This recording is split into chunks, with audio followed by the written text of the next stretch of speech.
આપનું હાર્દિક સ્વાગત કરું છું. હવે મિત્રો આપણે નીટ 2021ના એપ્ટિટ્યૂડ બેચની અંદર બાયોલોજી વિષયની અંદર આપણે પહેલા ટોપિકથી શરૂઆત કરીએ તો નીટના જેટલા બધા મુદ્દાઓ છે, જેટલા બધા પોર્શન છે, એ બધા પોર્શન હું તમને વ્યવસ્થિત રીતે નીટ જે છે, નીટ એક્ઝામની અંદર જે પ્રશ્નો વધારે પડતા પૂછાય છે અથવા તો નીટ માટે જે અગત્યના મુદ્દાઓ છે એ અગત્યના મુદ્દાઓની ચર્ચા આપણે આ વિડિયો લેક્ચરની અંદર કરશું. તો મિત્રો હવે જે 11thનો આપણો સિલેબસ છે એ 11thના સિલેબસની અંદર નીટના પહેલો ટોટલી આપણો જે સિલેબસ છે ટોટલી સિલેબસ જુદા જુદા યુનિટની અંદર ડિવાઈડ કરવામાં આવેલો છે. એટલે કે આપણો સિલેબસ છે એ સિલેબસ જુદા જુદા યુનિટ વાઇઝ આપેલું છે. એમાં 11thના જે પહેલો યુનિટ છે એ પહેલો યુનિટ આપણો છે એ છે સજીવ વિશ્વમાં વિવિધતા. સજીવ વિશ્વમાં વિવિધતા પહેલો યુનિટ આપણો કયો છે? તો સજીવ વિશ્વની અંદર વિવિધતા.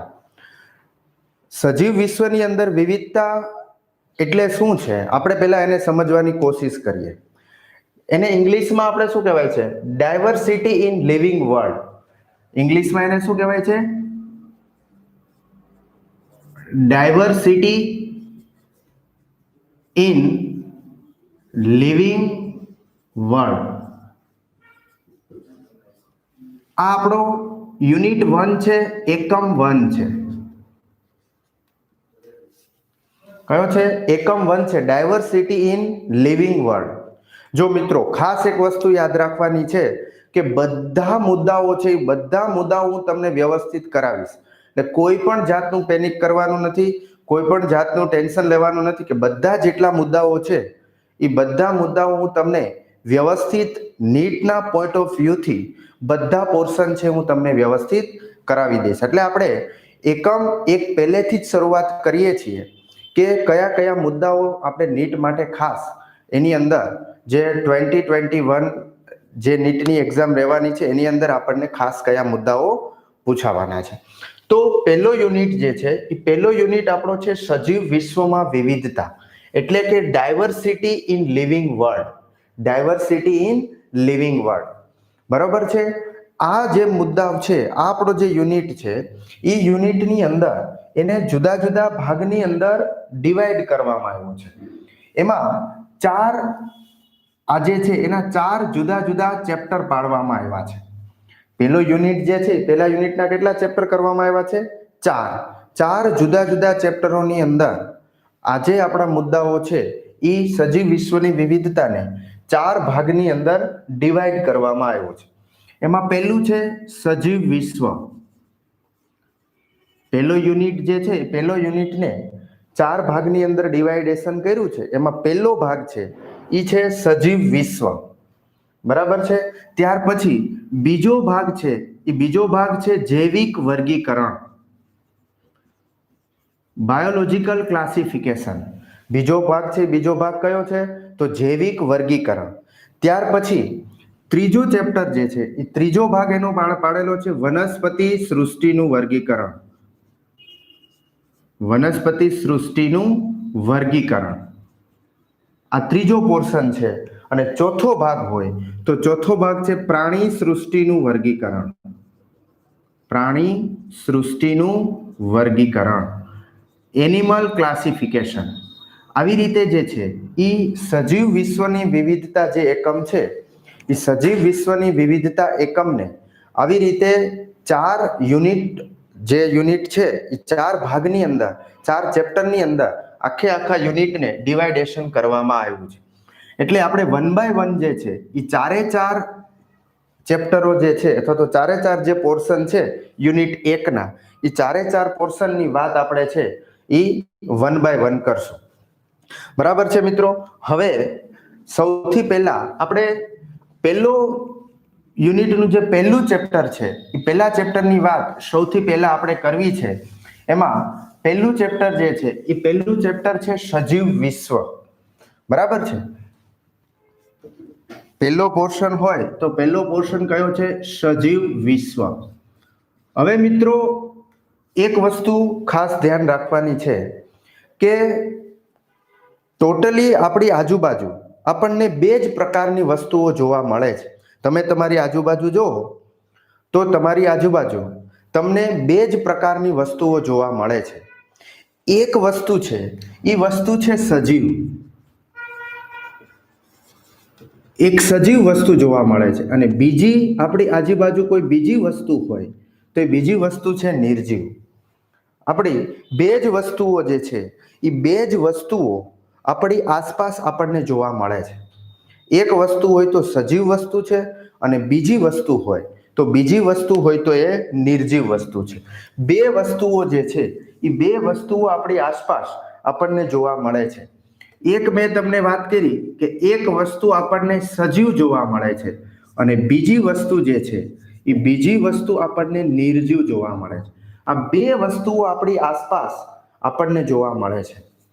હવે જે વિજ્ઞાન છે એ વિજ્ઞાન આપણને કઈ વાતનો અભ્યાસ કરાવે છે? અત્યાર સુધીનો તમે જેટલો અભ્યાસ ભણ્યા છો એ બધા અભ્યાસની અંદર બધી વસ્તુઓ તમે સાથે ભણ્યા છો।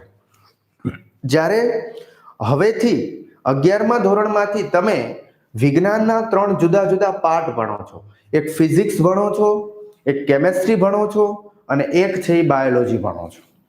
તો મિત્રો નિર્જીવ વસ્તુનો અભ્યાસ જે છે એ નિર્જીવ વસ્તુનો અભ્યાસ તમને ભૌતિક વિજ્ઞાન એટલે કે ફિઝિક્સની અંદર જોવા મળે છે, અને રસાયણ વિજ્ઞાન જે છે એ રસાયણ વિજ્ઞાન એ તમને નિર્જીવ વસ્તુનો અભ્યાસ કરાવે છે।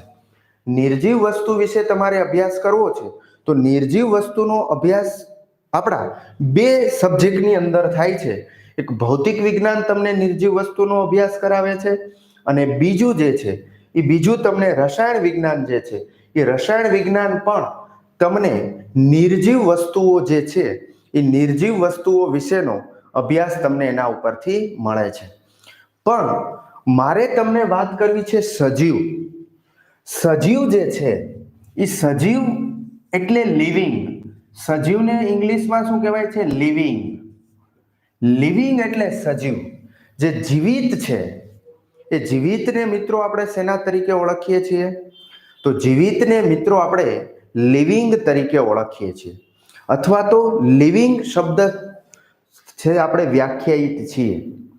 તો મિત્રો જૈવ સ્વરૂપો જેટલા બધા છે પૃથ્વીની સપાટી ઉપર, પૃથ્વીની સપાટી ઉપર રહેલા જૈવ સ્વરૂપો એટલે કે પૃથ્વીની સપાટી ઉપર રહેલા જેટલા બધા સજીવો છે, જૈવ સ્વરૂપો એટલે મિત્રો સજીવો। તો પૃથ્વીની સપાટી ઉપર રહેલા જેટલા બધા જૈવ સ્વરૂપો છે, જીવિત સજીવો છે, એ જીવિત સજીવો અને એનો ઉદ્વિકાસ, જૈવ સ્વરૂપો અને તેના ઉદ્વિકાસ, જૈવ સ્વરૂપો અને એના ઉદ્વિકાસ, એ જૈવ સ્વરૂપો અને ઉદ્વિકાસને સમજાવતું જે વિજ્ઞાન છે, જૈવ સ્વરૂપો એટલે જીવિત સજીવો, પૃથ્વીની સપાટી ઉપર જીવિત સજીવો 3 પ્રકારના આપણને જોવા મળે છે। પૃથ્વીની સપાટી ઉપર જીવિત સજીવો આપણને કેટલા પ્રકારના જોવા મળે છે? તો 3 પ્રકારના સજીવો આપણને પૃથ્વીની સપાટી ઉપર જીવિત સજીવો સ્વરૂપે જોવા મળે છે। એક છે એ સૂક્ષ્મ જીવો, એક છે એ શું છે? સૂક્ષ્મ જીવો। જેટલા પૃથ્વીની સપાટી ઉપર સજીવો છે તો એ સજીવોની અંદર સૂક્ષ્મ જીવો। બીજું હોય તો બીજું પૃથ્વીની સપાટી ઉપર આપણને શું જોવા મળે છે? વનસ્પતિઓ। બીજું પૃથ્વીની સપાટી ઉપર શું જોવા મળે છે? તો બીજું જોવા મળે છે આપણને વનસ્પતિઓ। અને ત્રીજું જે છે એ ત્રીજું આપણને જોવા મળે છે પ્રાણીઓ, કે જેની અંદર માનવનો પણ સમાવેશ થઈ જાય છે। એટલે 3 પ્રકારના સજીવો છે, એ 3 પ્રકારના સજીવો આપણને પૃથ્વીની સપાટી ઉપર જોવા મળે છે। હવે મિત્રો એની અંદર બીજું હું તમને કહું સૂક્ષ્મ જીવો, બેક્ટેરિયા ફૂગ, પ્રજીવો, આ બધા જેટલા બધા છે, ટૂંકમાં જે સજીવોને આપણે નરી આંખે જોઈ શકતા નથી, આપણી નેકેડ આઈથી જે સજીવોને આપણે જોઈ શકતા નથી, જે સજીવોને જોવા માટે સૂક્ષ્મ દર્શક યંત્રની જરૂર પડે, જે સજીવોને જોવા માટે સૂક્ષ્મ દર્શક યંત્રની જરૂર પડે, સૂક્ષ્મ દર્શક યંત્રની મદદથી જે સજીવોને આપણે જોઈ શકીએ છીએ એવા બધા સજીવો છે.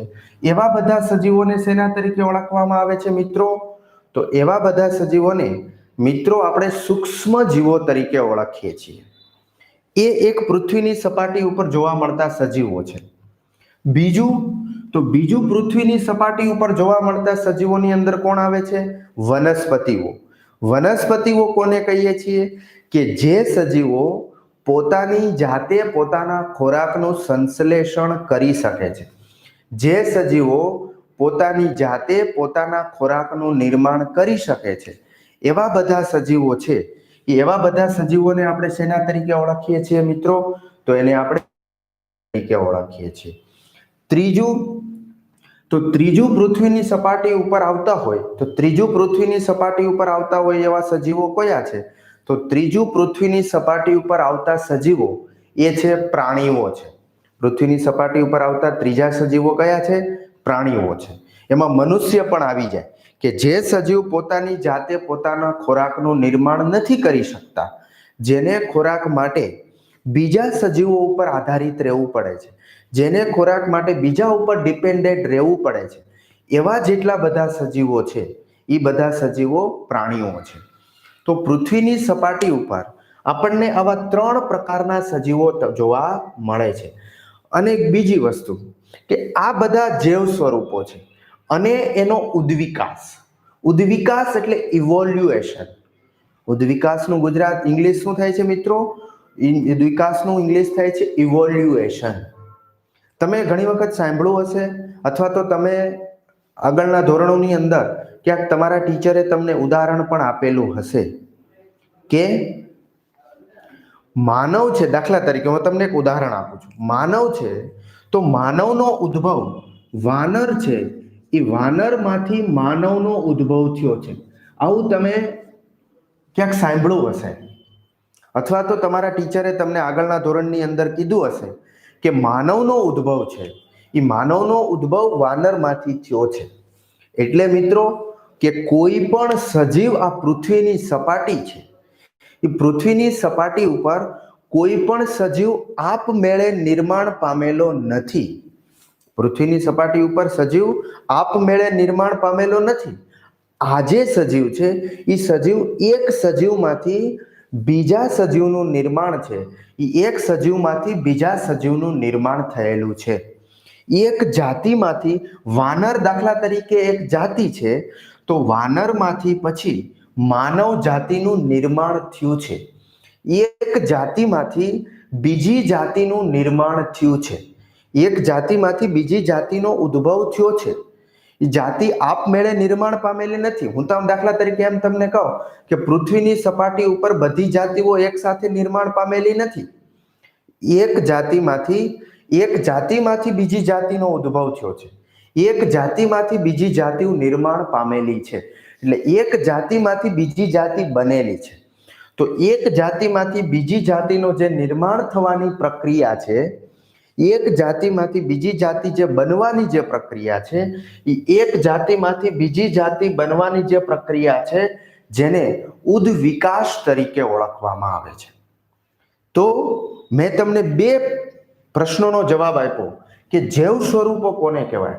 પૃથ્વીની સપાટી ઉપર રહેલા જેટલા જીવિત સજીવો છે, એ જીવિત સજીવોને બધાને જૈવ સ્વરૂપો કહેવાય.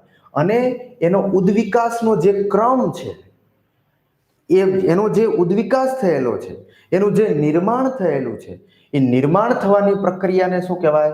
ઉદ્વિકાસ કહેવાય મિત્રો. તો બાયોલોજી, જીવ વિજ્ઞાન જેને આપણે કહીએ છીએ, જીવ વિજ્ઞાન કોનું વિજ્ઞાન છે?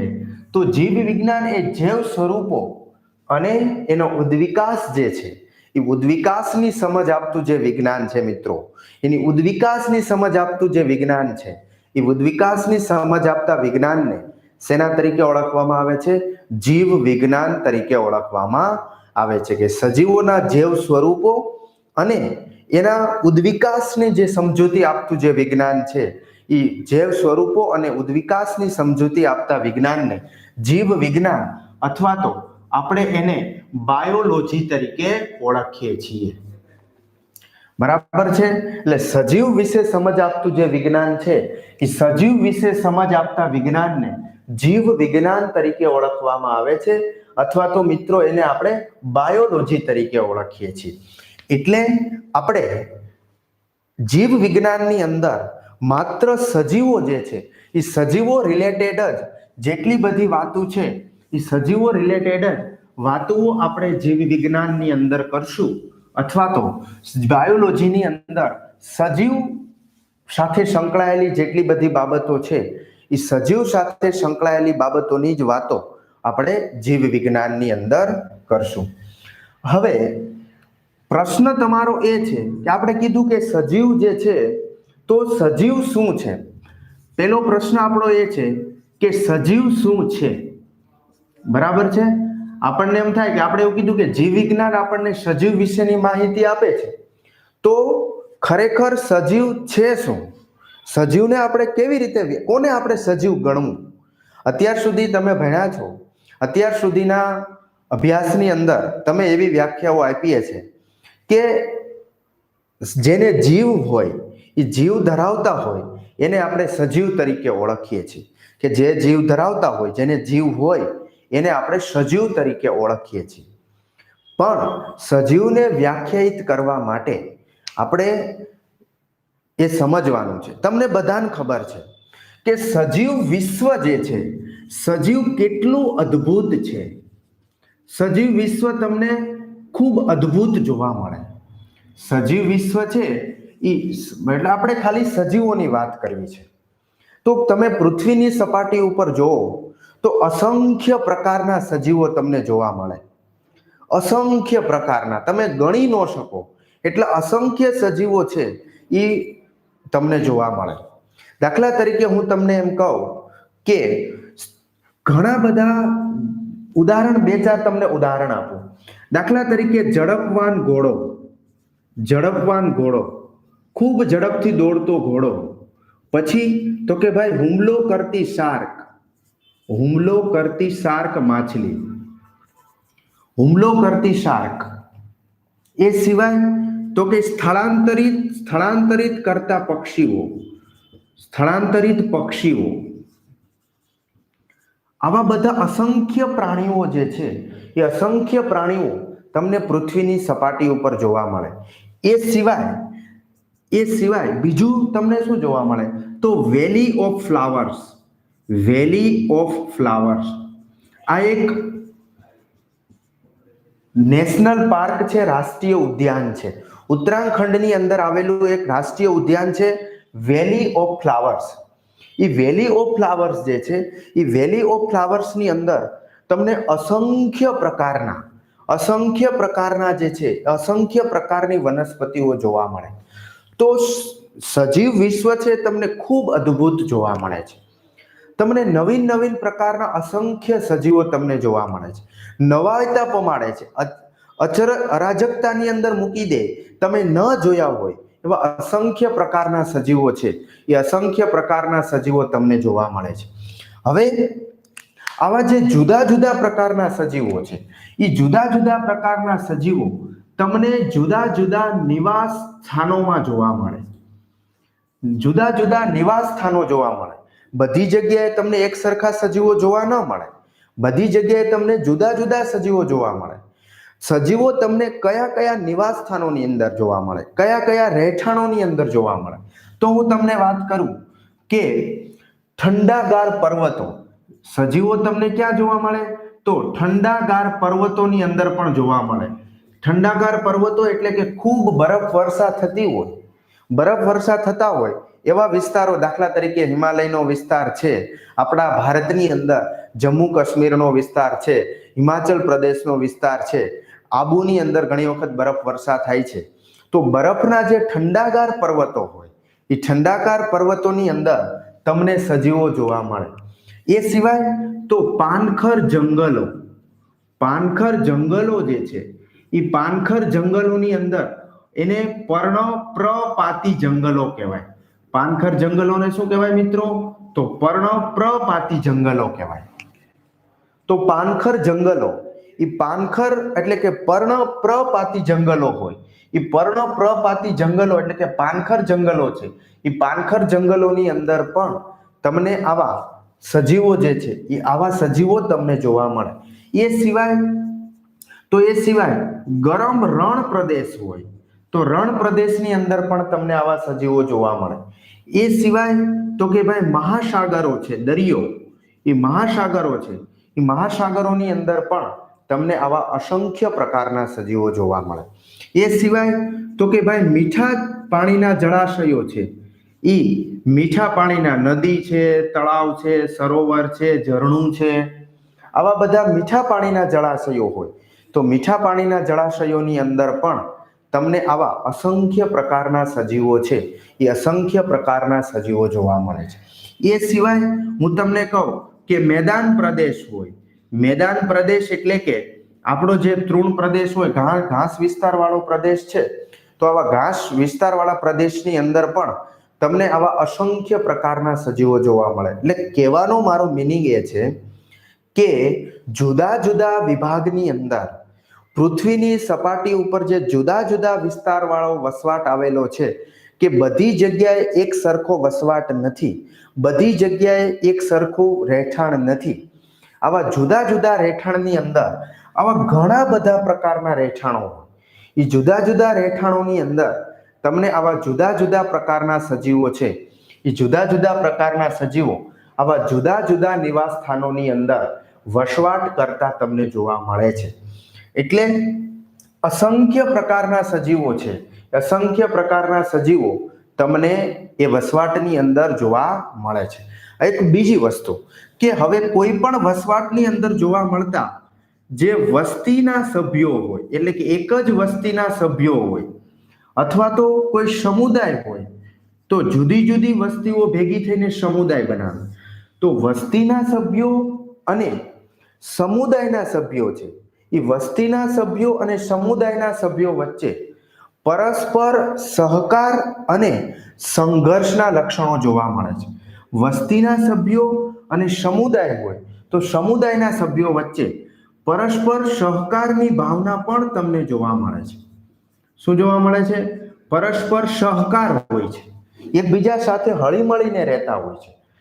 વસવાટ, એક જ વસવાટની અંદર રહેતા સજીવો છે તો ઘણી વસ્તુઓ માટે આ બધા સજીવો છે એ બધા સજીવો વચ્ચે સહકારની ભાવના હોય છે અને ઘણી વખત એ જ સજીવો છે એ જ સજીવો વચ્ચે સંઘર્ષની ભાવના જોવા મળે છે. એટલે એક જ સમુદાયની અંદર ઘણી બધી વસ્તીઓ હોય. હું દાખલા તરીકે એમ કહું કે કોઈ જંગલ છે તો જંગલની અંદર ઘોડાની વસ્તી છે, તો ઘોડાની વસ્તી એટલે ઘોડાના સભ્યો વચ્ચે ઘણા સ્ત્રોતો માટે એની વચ્ચે સહકારની ભાવના હોય અને ઘણા સ્ત્રોતો છે તો ઘણા સ્ત્રોતો વચ્ચે એની વચ્ચે સંઘર્ષ થતો હોય. એક જ જાતિના સભ્યો હોય તો એક જ જાતિના સભ્યો છે, એક જ જાતિના સભ્યો વચ્ચે પરસ્પર સહકાર અને સંઘર્ષના લક્ષણો તમને જોવા મળે છે. એવી જ રીતે સમુદાય હોય. સમુદાય કોને કહેવાય? કે હું તમને એમ કહું કે દાખલા તરીકે કોઈ જંગલ વિસ્તારની અંદર ઘોડાની વસ્તી છે, એ જ જંગલની અંદર છે હરણની વસ્તી છે, એ જ જંગલની અંદર સિંહની વસ્તી છે, એ જ જંગલની અંદર વાઘની વસ્તી છે. તો જુદી જુદી વસ્તીઓ ભેગી થઈ અને શેનું નિર્માણ કરે છે? તો સમુદાયનું નિર્માણ કરે છે.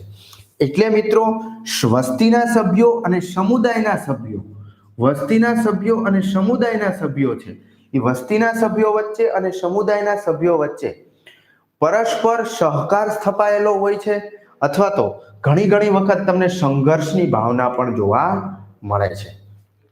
આવી રીતે ખૂબ નવીનતા પમાડે એવી લક્ષણો જે છે એ એવા લક્ષણો આપણને કોની અંદર જોવા મળે છે? તો એવા લક્ષણો આપણને સજીવ વિશ્વની અંદર જોવા મળે છે. સજીવ વિશ્વના જે જુદા જુદા સભ્યો છે એ સજીવ વિશ્વના જુદા જુદા સભ્યો વચ્ચે તમને જુદા જુદા નિવાસ સ્થાનની અંદર અસંખ્ય પ્રકારના જુદા જુદા સજીવો છે, એ અસંખ્ય પ્રકારના જુદા જુદા સજીવો તમને આ સજીવ વિશ્વની અંદર જોવા મળે છે.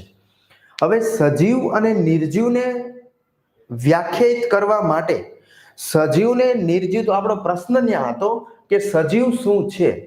સજીવને આપણે નિર્જીવથી અલગ કરવો હોય તો સજીવને નિર્જીવથી અલગ કરવા માટે સજીવ નિર્જીવથી કઈ રીતે, આપણને બે પ્રશ્નો હું તમને પૂછું છું કે મુખ્યત્વે બે પ્રશ્નો આપણને ઉદ્ભવે છે. આપણના બે ગર્ભિત પ્રશ્નો છે. બે ગર્ભિત પ્રશ્નો કયા છે કે સજીવ નિર્જીવથી કઈ બાબતે અલગ પડે છે. આપણે શું કરવું છે, સજીવ જે છે એ સજીવ નિર્જીવથી કઈ બાબતે અલગ પડે છે. બરાબર છે. બે પ્રશ્નો આપણને ઉદ્ભવે છે. પહેલો પ્રશ્ન એ છે કે સજીવ જે છે એ સજીવ નિર્જીવથી કઈ બાબતે અલગ પડે છે, અથવા તો સજીવને આપણે નિર્જીવથી કઈ રીતે અલગ કરીએ છીએ. આ બે પ્રશ્નો આપણને ઉદ્ભવે છે, અથવા તો આ બે પ્રશ્નો જે છે એ બે પ્રશ્નોનો જવાબ આપણે આની અંદર લેવાનો છે કે સજીવ નિર્જીવથી કઈ રીતે અલગ પડે છે. આ ટેકનિકલી પ્રશ્ન છે. બરાબર છે. અને બીજો એક તત્વજ્ઞાનને લગતો પ્રશ્ન છે, ફિલોસોફિકલ પ્રશ્ન છે. અને ફિલોસોફિકલ પ્રશ્ન એ છે કે સજીવનો હેતુ શું છે. આ બે પ્રશ્નો આપણને ઉદ્ભવે છે. આપણે આ બે પ્રશ્નો જે છે એ બે પ્રશ્નોનો જવાબ આપણે આ ટોપિકની અંદર લેવો છે કે સજીવ નિર્જીવથી કઈ બાબતે અલગ પડે છે. અને બીજો એ ટેકનિકલી પ્રશ્ન છે, એ પ્રશ્નનો આન્સર મળે એવો ટેકનિકલી પ્રશ્ન છે. અને બીજો પ્રશ્ન જે છે એ બીજો પ્રશ્ન છે જીવનનો હેતુ શું છે. જીવન શા માટે હોય છે, અથવા તો જીવનનો હેતુ શું છે. તો મિત્રો આપણે પહેલા પ્રશ્નનો આન્સર મેળવશું આપણે બાયોલોજીની અંદર, અથવા તો આ પોર્શનની અંદર આપણે પહેલા પ્રશ્નનો જવાબ મેળવવો છે. અને પહેલા પ્રશ્નનો જવાબ આપણે મેળવશું. બીજા પ્રશ્નનો જવાબ આપણે ફિલોસોફીનો પ્રશ્ન છે, તત્વજ્ઞાનનો પ્રશ્ન છે, આર્ટ્સના વિદ્યાર્થીનો પ્રશ્ન છે. એ કાંઈ આપણો પ્રશ્ન નથી. એટલે આપણે સજીવ જે છે એ સજીવને વ્યાખ્યાયિત કરવા માટે આપણે પહેલા પ્રશ્નનો જવાબ મેળવવો છે કે સજીવ નિર્જીવથી કઈ બાબતે અલગ પડે છે, અથવા તો સજીવ જે છે એ સજીવને આપણે નિર્જીવથી અલગ કરવો હોય તો સજીવને નિર્જીવથી અલગ કરવા માટે આપણે કઈ કઈ બાબતો છે એ કઈ કઈ બાબતોને આપણે ધ્યાનમાં રાખવાની છે. આપણે મિત્રો સજીવ જે છે એ સજીવને નિર્જીવથી અલગ કરવા માટે અથવા તો અલગ કરવો હોય તો સજીવ નિર્જીવથી કઈ રીતે અલગ પડે છે. તો સજીવને નિર્જીવથી અલગ કરવા માટે સજીવ એને કહેવાય કે જેની પાસે કોઈ ચોક્કસ પ્રકારના લક્ષણો હોય. સજીવ કોને કહેવાય કે જે ચોક્કસ પ્રકારના લક્ષણો હોય, અને એ ચોક્કસ લક્ષણો જે છે એ ચોક્કસ લક્ષણો માત્ર ને માત્ર સજીવ પાસે હોય. એ લક્ષણો તમને નિર્જીવ પાસે જોવા મળે નહીં. મારો પ્રશ્ન એ છે, વોટ ઇઝ લિવિંગ? સજીવ શું છે? What is living? સજીવ શું છે? તો સજીવ આપણે એને કહી શકીએ કે સજીવને જ્યારે તમારે વ્યાખ્યાયિત કરવો હોય તો સજીવને વ્યાખ્યાયિત કરવાની સાથે જ એના લક્ષણો જે છે એ લક્ષણો સાથે આપણે જોડાઈ જઈએ છીએ, અથવા તો સજીવના લક્ષણો આપવા પડે અને લક્ષણો ઉપરથી જ આપણે જે તે સજીવ છે એ સજીવને આપણે વ્યાખ્યાયિત કરી શકીએ છીએ. બરોબર છે વિદ્યાર્થી મિત્રો? તો સજીવ શું છે એના વિશે પ્રશ્ન મારો હતો, વોટ ઇઝ લિવિંગ? સજીવ વિશ્વની અંદર સજીવને તમારે નિર્જીવથી અલગ પાડવા છે. તો સજીવને નિર્જીવથી અલગ પાડવા માટે કયા કયા લક્ષણો આપણે જોવા પડે, અથવા તો સજીવને વ્યાખ્યાયિત કરવાની સાથે જ એની સાથે કયા લક્ષણો આવે છે એની વાતો છે એ આપણે આવતા લેક્ચરની અંદર કરશું. ચાલો વિદ્યાર્થી મિત્રો, તો આજના લેક્ચરની અંદર આપણે અહીંયા સુધીની વાતને રાખીએ છીએ. બરાબર.